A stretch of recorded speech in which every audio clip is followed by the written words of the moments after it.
That is powerful to me, to think that God would use somebody like Saul, that God would use somebody like me to proclaim the gospel. And he's called us all to it. And so I wonder, how often do we feel unqualified or that we are not worthy of being a messenger of the gospel? How often do we feel that way? Unqualified, unworthy. And so today I want to talk about a man who is very similar to me, and his name's the Apostle Paul. And I know you guys have probably heard of him, but Paul's kind of like me, but I've never killed any Christians, just so you know. I've done a lot of bad stuff, but I've never killed any Christians. So when I say I'm like Paul, I have never killed any Christians.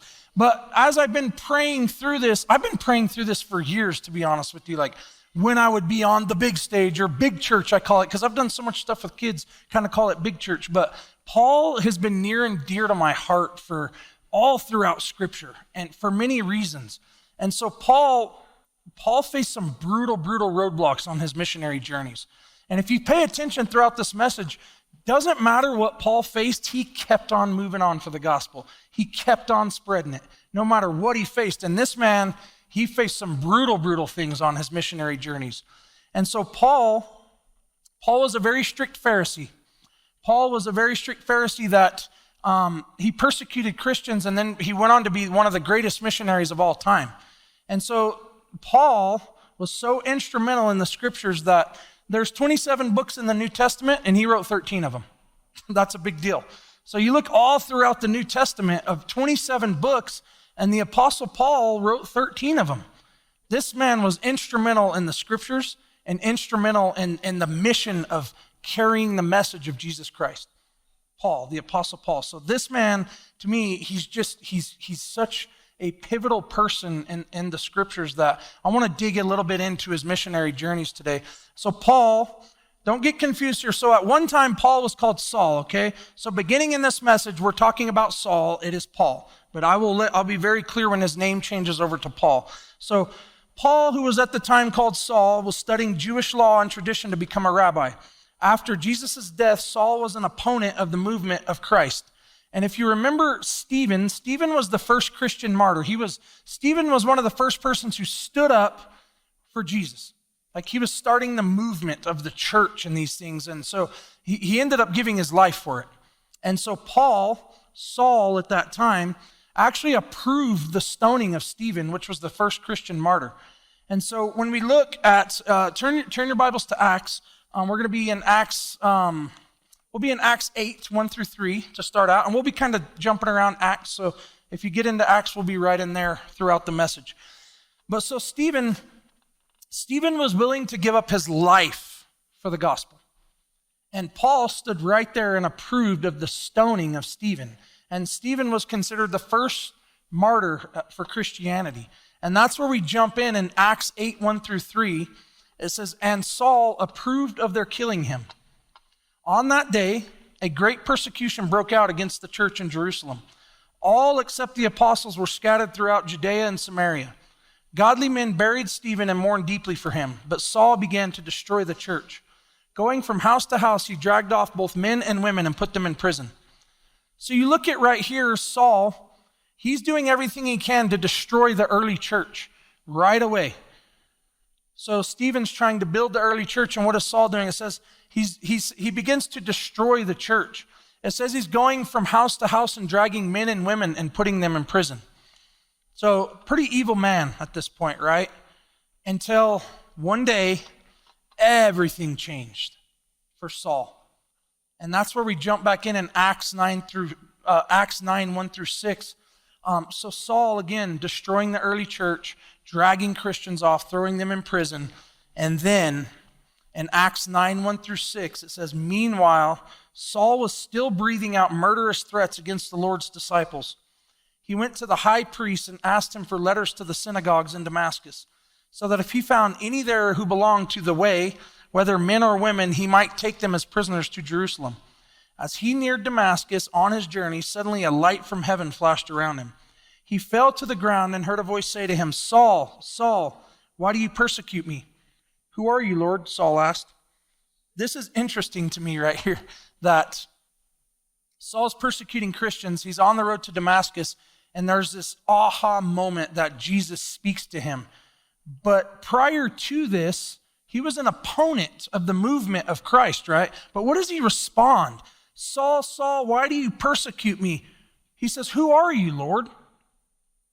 I am Jesus whom you are persecuting, he replied. Now get up and go into the city, and you will be told what to do. What a complete 360. Has anybody ever had that like aha Jesus moment? Like when you just realize like, I need to surrender my life to Christ. Like I am done living my way. I know I did. Thank God that he spoke to me one day. And it's crazy because I was living the same way Paul was, not killing Christians, but I was living a very rough life. And one day I had this like aha moment. It took 1 second for God to speak to me, and it changed everything for me. And that's what happened to Saul right here on the road to Damascus. What a radical change for him right there on the road to Damascus. And Saul, he said, anybody who belonged to the way, man or woman, that he would take them as prisoners. And so we wonder, what is this the way that he's referencing? Well, before the term Christianity, back when the Bible was written, back in those times, before the term Christianity, people referred to the way as people who were following Christ. And so instead of being a Christian, it's those people are following the way. And so we wonder, where does that come from, the way? Well, look back in the book of John. What does it say? I am the way, the truth, and the life, right? And so when they refer to that, the way, they're meaning Christians, people who are following Jesus.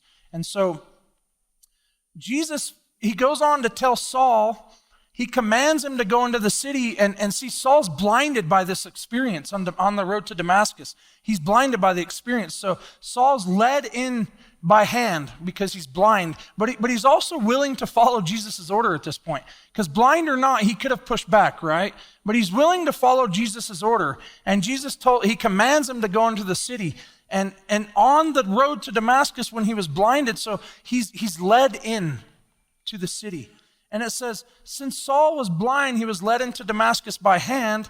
In Damascus, Jesus asked one of his disciples named Ananias to restore his sight.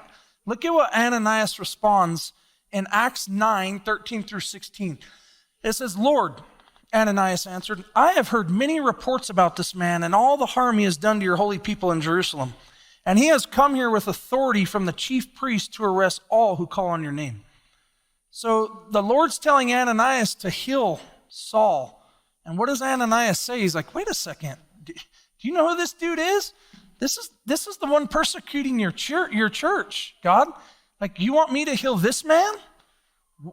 I'm sure Ananias is just mind blown at this point. Like, why would you want me to heal this man? Like, what is happening right now? And so if you notice, following in verse 15, it says, but the Lord said, this is powerful, pay attention. But the Lord said to Ananias, go, exclamation point. This man is my chosen instrument to proclaim my name to the Gentiles and their kings and to the people of Israel. I will show him how much he must suffer for my name. So Jesus is not playing around here. Go, exclamation point, means he's being very stern about his order to Ananias to go restore the sight of Saul. And when you look at this, it says, this man is my chosen instrument to proclaim my name to the Gentiles and their kings and to the people of Israel. Jesus didn't make a mistake when he chose Saul. But sometimes we feel like he made a mistake when he chose us sometimes, right? But this man, Saul, was breathing out murderous threats, killing Christians, dragging them into prison. And what does God do? He changes everything. And he tells Ananias, go. He said, this man is my chosen instrument. That is powerful to me, to think that God would use somebody like Saul, that God would use somebody like me to proclaim the gospel. And he's called us all to it. And so I wonder, how often do we feel unqualified or that we are not worthy of being a messenger of the gospel? How often do we feel that way? Unqualified, unworthy. Because I know that when God calls us to do something, sometimes we feel that way. For myself, personally, I feel the most unqualified. I feel the most unworthy. because I spent years in prison. I spent years, 15 years, stuck in an addiction. And so who am I? Who am I to carry the message of the gospel? But God called me to it. And so I have to trust in that. And everybody has a ministry, right? It's not, everybody thinks that it's a pastor's job or the church's job to carry the message. No, it's not. Yes, it is our job, but it's not just our job. We are all called to make disciples. We are all called to have a ministry. And you know what? We are unqualified. We are unworthy, but the redemption of the blood on the cross makes us worthy. It makes us qualified. God doesn't want your qualifications. He wants a willing and obedient heart. He doesn't need your qualifications. He doesn't need your degrees. He doesn't need any of it. He's looking at your heart and saying, are you willing and obedient to the calling that I have on your life? And when I shifted my mindset there and realized that God can use me,